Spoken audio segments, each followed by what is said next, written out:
So hey y'all, I'm back with another video. So today is a Chioma Chats video, but it's not really a Chioma Chats video because we're doing a question and answer. So today is like my first video back in probably 2 years, y'all. So I hope y'all are glad to see me. I'm glad that I can, for some of y'all, put a face to the voice, because I know people think I'm a whole bunch of things that I'm not even gonna say, but this is me, this is my face, this is what I look like. I do want to get back on camera, y'all. I've been trying to get back on camera. A lot has happened. I mean, this is a Q&A, so I guess I do have time to just kind of chop it up with y'all. So a lot has happened in my life since graduating college. I mean, I graduated during the pandemic. That was the hardest thing ever. I didn't get like a regular formal traditional graduation. I never took graduation pictures. I kind of felt like everything just ended for me so randomly in like March 2020. And then graduating college was just a hassle because I was trying to make sure I was getting my grades. At the time, I had aspirations to do like a lot more things within my career with my degree, and I was going through like a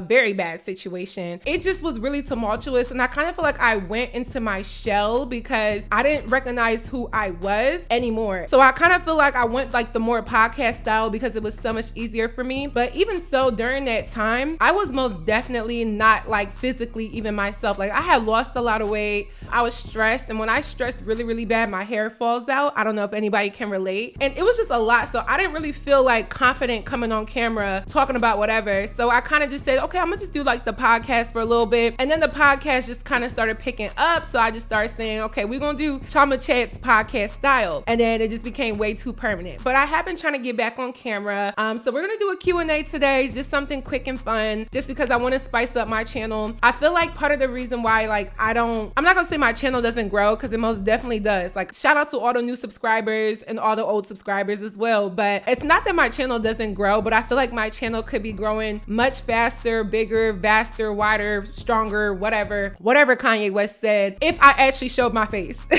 And I know there's been some people that's like, yo, why don't you show your face? Either it's we miss seeing your face, or we know you ugly, so why don't you show your face? Well, here go my ugly ass. So without further ado, let's get into this question and answer. So the first question is, how was your move? Are you feeling settled and comfortable? And I do like this question because moving was a lot. I mean, like I said, I had a lot more plans to get back like on camera, but then the moving happened. So let me back it up, because with all of these answers, I'm gonna give y'all a little bit more just so that you guys can kind of understand like where I'm coming from. So I moved to Ohio in 2015 for college. I went to University of Toledo, go Rockets, as usual. I graduated in 2020, like I said. Immediately following graduation, I promise you, had it not been for that pandemic, I would have left Ohio. I had plans to like go to law school. I wanted to go to Emory in Atlanta for law school if I was gonna go the law school route, or if I just wanted to go to graduate school, I was probably just gonna go anywhere I wanted to go. But that didn't happen. So I stayed in Ohio, but my lease had ended shortly after graduating, maybe like a few months after. And then I had no choice but to go back home with my parents. And that wasn't practical because I had just started my modeling agency in Toledo, Ohio, and my parents was living like hours away. So I was making the commute like literally 2 or 3 times a week, 2.5 hours on the road there and back. And I was staying with a friend, and it just became a hassle. So anyway, fast forward to 2022, mind you, that happened in 2020. So for like 2 years, I was just commuting. And I was like, Chioma, you cannot keep this up. It is stressing you out. You don't even have a place to call your own, where you could just have your own setup, your own house, your own office, everything to do your YouTube channel. You don't even have it. So that also contributed as to why I wasn't getting on camera, because I mean, at home I couldn't do it. At my friend's house I couldn't do it. I only feel comfortable enough to just be on camera and film videos in my own spot. You know what I'm saying? I did have an office that I got last summer, but still, that was last summer. So anyway, I moved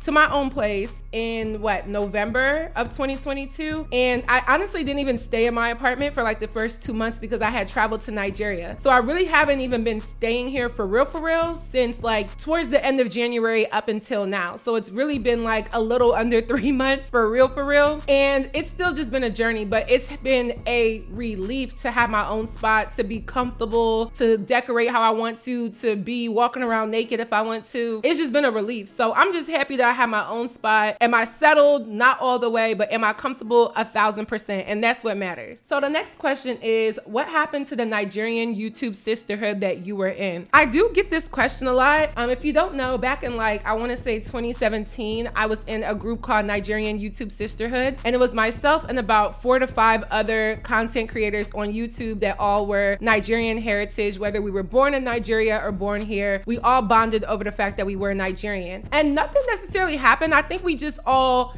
kind of was a one-time thing. We were like, oh, okay, everybody here is Nigerian. We have this platform. Let's come together. Let's do an event. And we did the event. I don't think it was going to be like this ongoing, everlasting thing. I think we had one goal, was to meet each other, go on vacation, try to do an event, and just go from there. Would I be open to like doing something like that again? Of course. Like, I want to do my own meet and greet, which I will get to. But I'm definitely down to do stuff like that. There's a few like Nigerian-based pages on social media that have like either merch, or they're just one of those comedy pages, or they're a page that just kind of promotes Nigerian culture. And with my degree now, especially with communications and marketing, which was what my degrees were in, I would love to like do some type of events or marketing of my culture, because I don't want to neglect that. But nothing necessarily happened. I think we finished the assignment, basically. The next question says, are you dating anyone now? I feel like I get this question all the time, and it's like, damn, like, do y'all just think I get niggas? Cause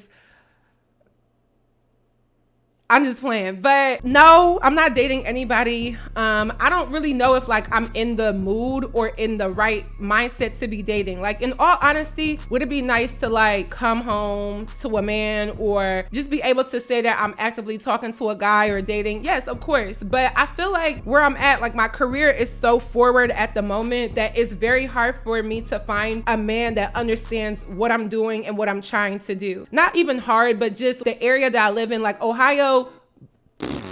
I've never met the man for me in Ohio. Like, no offense, but this is not it for me. So I'm just trying to finish up my business in Ohio and move somewhere. I'm not saying that I can't find the man of my dreams here, but if he was the man of my dreams, I would have been woke up and found him, and that has not happened. I am open to dating, but at the same time, it's like, I don't give myself like the social aspect of dating. I don't go out. I don't have like any girlfriends in Ohio, like at all. Nobody ever invites me anywhere. I be seeing girls on their Instagram like going to go get drinks with their friends. Nobody invites me to do that. On top of that, like, I don't have a social circle. I haven't had like a group of friends since like honestly high school. So it's like, for me, where I could go out and say, hey, we about to go get drinks at the bar and we might meet a guy, or hey, we're gonna go to this event or that event, where you could possibly meet guys or just be social. Like, I don't do any of that. I don't have a social life. I don't want to say forced, but I've been trying to like really encourage myself to like go outside. That's why I'm outside this summer.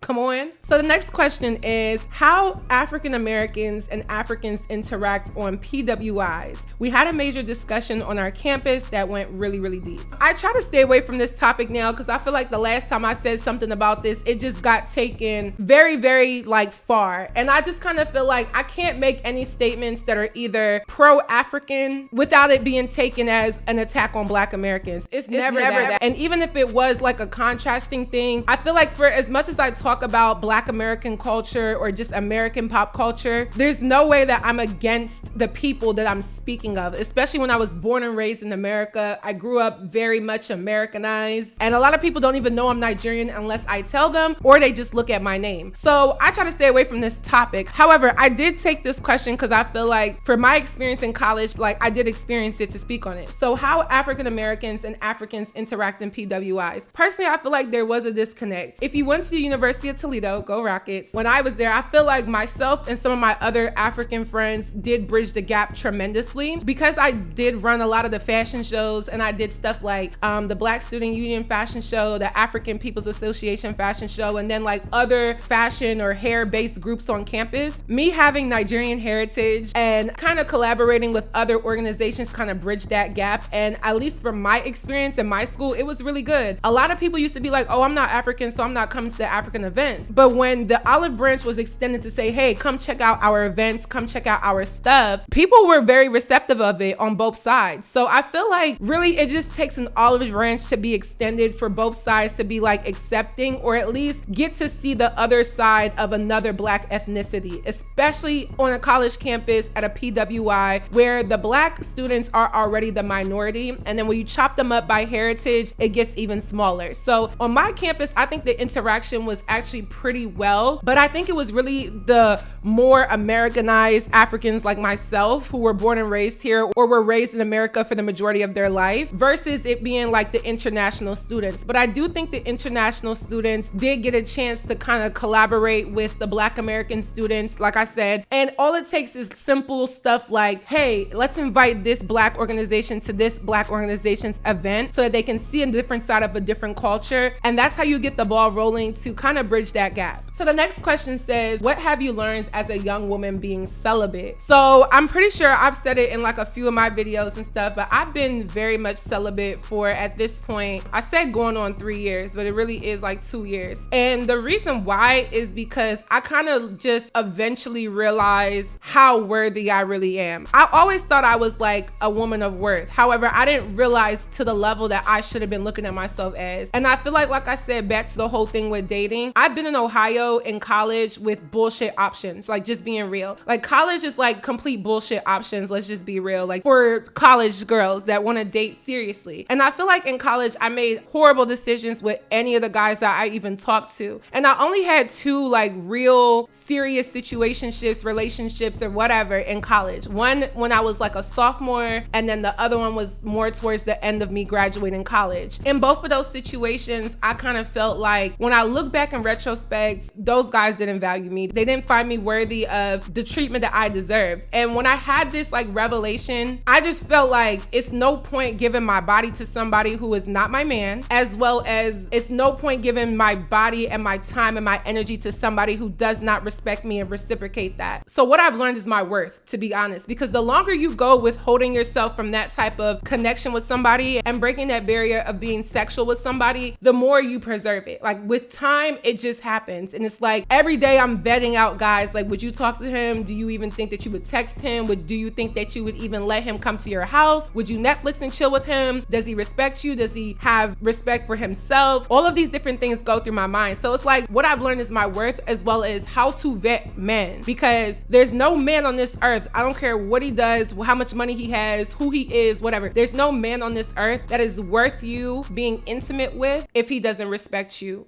period. So the next question is, I know y'all are gonna drag me. I know this will cause controversy. I know some of y'all will cancel me, etc. Why is this an important preface to your content instead of going straight into it? I love this question. Shout out to the person who asked this. I don't even think it is important. I think it's become a defense mechanism. I think because there's a lot of tone policing that goes with commentary, and people have gotten this platform to spread their opinions now more than ever. I mean, I've been doing commentary for like the past 5 years. However, the whole podcasting thing kind of came about over the last like 2 to 3 years. So now that everybody is spewing opinions and saying their commentary on different things all over YouTube and Instagram and TikTok, I feel like there's a lot of people that are now easily offended by everything, or people take your words and they only take the parts in which you may be slightly opposed or offensive or whatever to somebody. And because the media, as well as common everyday social media users, have this tendency to want to make something out of nothing, or at least aggravate a situation, I think a lot of people started prefacing their opinions with all of these statements so that they're making sure that they said, hey, I'm not trying to be offensive. Also, I feel like with cancel culture and people's like old tweets and old podcasts, old interviews always being brought back up, that's why a lot of people have started prefacing a lot of their opinions with, hey, I'm gonna get dragged, or y'all might cancel me, or y'all are not gonna like this, and then they proceed to say what they say. But I personally don't think it's an important preface. I just think it's a defense mechanism at this point. I try to tell myself to like not do that as much, but it's like you kind of have to. It's almost like how all of a sudden a lot of bloggers and commentators started saying things like allegedly, you know what I'm saying? It's kind of the same thing, so that you are kind of being super extra careful with whatever you're saying, so that either one, doesn't offend somebody, or two, isn't taken the wrong way. So the next question is, has YouTube fallen off? To be honest, I don't think YouTube has fallen off. I think a lot of people people on YouTube have fallen off. And I think that's because people either one, didn't adapt with the changes, or two, they literally got too full of themselves on this platform. I also think the interests of a lot of people have just changed. I mean, YouTube used to be a platform that had different eras. So we started off when it first came out with like funny videos, commentary, things like that. Then we kind of transitioned into like the whole pranking, family channel. Then at the same time, it was like beauty, makeup, hair, fashion, lifestyle. Now we're in this wave where it's like celebrities and commentary. I think that's where we're at. And because celebrities and commentary are considered like news, the news is never going anywhere. You know what I'm saying? The news is always going to be the news. So I think that's why it's kind of stuck for somebody like myself. I mean, I changed my channel, my entire channel back in 2018 when I'm like, okay, you're going to do commentary now. Forget the hair, forget the makeup. You're going to do commentary because you've always been really good at speaking. You definitely have an opinion and I like to stay aware of things. So I'm like, okay, well, this is now my lane. And it definitely worked out for me. Okay. But it's like, I don't think YouTube has fallen off. I think people on YouTube fell off because they didn't adapt or they just weren't able to maintain that level of being genuine with their fan base. You can see right through people these days because I think discernment has gone up for a lot of people, especially social media users. So you can instantly detect when somebody is either not being genuine or that their content is just something that is not going to make it past whatever viral sensation they are in the moment. For those of us, and now, you know, I might be speaking a little bit too hastily, but for those of us who have stuck it out and are still here trying to make a name or building a name, you know, I don't necessarily believe in luck all the time. I do believe in God and prayer, but I think it's a little bit of luck, a little bit of God and prayer, and also being able to just forecast and foreshadow the industry. When I saw that, hey, there's no way, Chioma, that you're going to be doing beauty and lifestyle forever, as well as college vlogs. I'm like, well, you're not going to be in college forever. I realized I had to do something that was going to be long lasting. And like I said, the news is going to continue to happen. So it was just a smart decision for me to change back in 2018 because I think I would have probably fallen off had I not adapted. And I did it at the right time. And luckily I've been able to stick. So no, YouTube isn't necessarily falling off, but the essence of being an influencer and what YouTube used to be is definitely shifted. So the next question is, what was your biggest personal life lesson that you took away from college? I would definitely say it was knowing my worth. And, you know, I'm gonna talk about this whole worth thing. I need to do like more like on camera testimonies, maybe even story times, but story times will definitely be on Patreon only because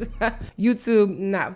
But definitely learning my worth in everything, not just amongst men and guys and stuff like that, but like academics, being involved in the community, what my reputation is going to be, things of that nature. I learned in college how to be a woman, first and foremost. You know, you grow up very fast in college. I mean, after a year of college, you're a whole different person. But I learned my worth in everything. I feel like when I look back to college now, like there's certain things that I kind of don't necessarily regret, but I wish I would have done differently just because I feel like if I would have focused more time into certain other little things, other problems I'm having now as like an adult wouldn't be as is. But I wish I would have learned the value of my worth a lot sooner because it would have definitely saved me from a lot of different things. And I'm not even talking about romantics and guys, but I just mean a lot of different things. So the next question is, what made you want to start a modeling agency? So to be honest, like I said, I graduated during the pandemic, and with me doing that, every little plan that I had moving forward just kind of fell out the window. So I had an internship with my school's athletic department for like 3 years. Like I was officially an intern for like 2 years, but I had been working in the athletics department since my sophomore year. So I was a super senior. I did 5 years of college. So I had worked there from 2016 all the way up to like 2019. And then going into that 2020, which was my last semester, I was like, well, I think I should start off with this and have a career in this. So I was going to work for my school's athletic department, but literally COVID ended everything. I don't even remember if there was a football season, a basketball season. I don't even remember. Somebody had asked me right when I was graduating, hey, do you have models for a music video that I'm doing? Because everybody knew me as the girl on campus who obviously was a YouTuber, but outside of that, I was definitely the person involved in the models and running the fashion shows, helping out with the fashion shows, things of that nature. So I knew girls that modeled in like the college fashion shows, and when I asked them to do the music video, they were like not really messing with it. And I'm like,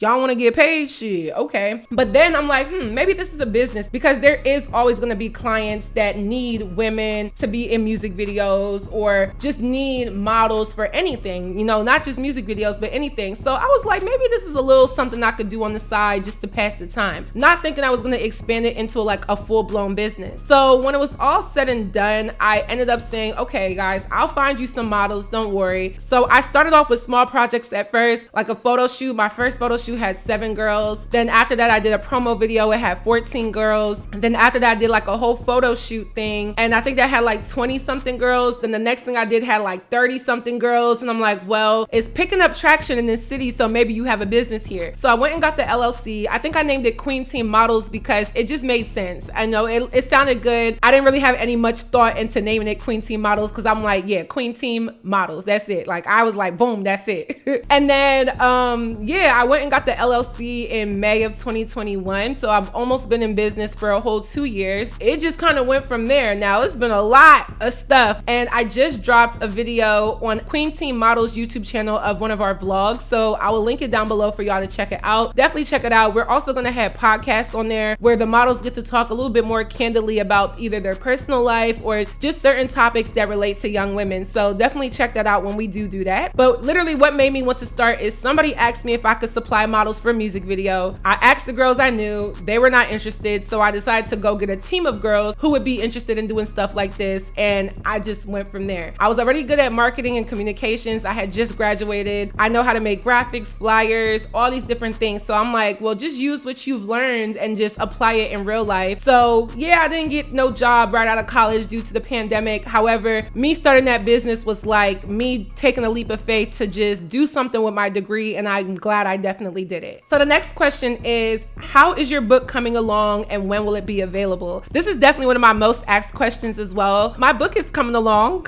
That's all I can really say. And I don't know when it's going to be available because I wanted it out right when I was graduating, but the pandemic happened. And then I kind of just forgot about it because life happens. And then like now that I'm situated and back in my own place and can kind of just have my own mind space, my own stuff, I've been picking it up, adding more pages to it. So I'll update y'all as much as I can, but it is going to be a very juicy book. The book is basically going to just detail my college experience, the things I've had to deal with, things that I've learned, just kind of my whole journey. So nobody's safe. Don't care. I'm being dead ass. Nobody's safe. This is my story. And I've been so quiet about a lot of things for the longest. So I want to be able to just kind of channel all of that into the book, let you guys read, learn, take away, and then go from there. And then my last question is, do you ever feel lost? Like you still have no idea what you really want to do or where you really want to be in life? Absolutely, like all the time. I literally lose my mind every day. Like, what are you doing? YouTube is very constant. I've been doing it for so long, but I want to evolve. And I don't know, I just feel like if I don't move out of Ohio, I'm not going to get to where I want to be in life. So that is like my next goal. I don't know if it's going to be this year, next year, or the year after that, but I just need to either move or start to travel, give myself a social life, because I don't know what I'm doing. And I feel like I won't know the answer unless I go out and just see the world. I've been in Ohio at this point going on 9 years, and I feel like to not be from here, it's just like I'm missing out. I'm young, I'm fly, my booty's fat, I don't have no kids. I should be out enjoying life, trying to figure out what I want to do. But I struggle with this all the time. What are you doing? What do you really want to do? But I think it's very normal. And I think especially those of us who were either graduating high school or college or just within that age range during the pandemic, it got really bad for us. It really aggravated everything because whatever set path we thought we had literally got wiped away. So if you're feeling that uncertainty, like I don't know what I'm doing, just know that you're not alone. I feel like I'm very decorated in what I've done. I went to school, I finished, I have this YouTube platform, I have a business. You know, on the outside, I look like good. On paper, I look good. But on the inside, I'm like, okay, what's next? What are you doing? What do you really want to be in life? What is going to be your main career? I even do music, and it's like, that's something else that I started developing. So I don't really know what I'm doing, but I am doing something. And the best thing you could do is at least try. So if you're at a point in your life where it's like, you just really don't know what you're doing, you don't know what is next, I would just explore all of your interests. Like my interests have always been beauty, communication, helping people, people, community outreach, music, and things of that nature. Now that I'm at a point where I don't have to go to school every day, I don't have no kid, I don't have no boyfriend, I don't have really anything holding me back right now, I decided, look, use this time while you have it, explore all of your interests, figure out what you're good at, and then something is just gonna have to fall through at some point. So we shall see what happens. I think a lot of us young people, whether you are a teenager in your 20s or even in your 30s, we just don't really know, but we're just trying to figure it out. And I think this is completely normal, but I get the panic of it, but trust me, it's definitely normal. So that is it for this video. I hope you all enjoyed. This is a cool little Q&A. I am definitely down to do a part 2. So if there's any other questions that y'all have, nothing is off limits at this point anymore. I don't really care. So say what y'all gotta say.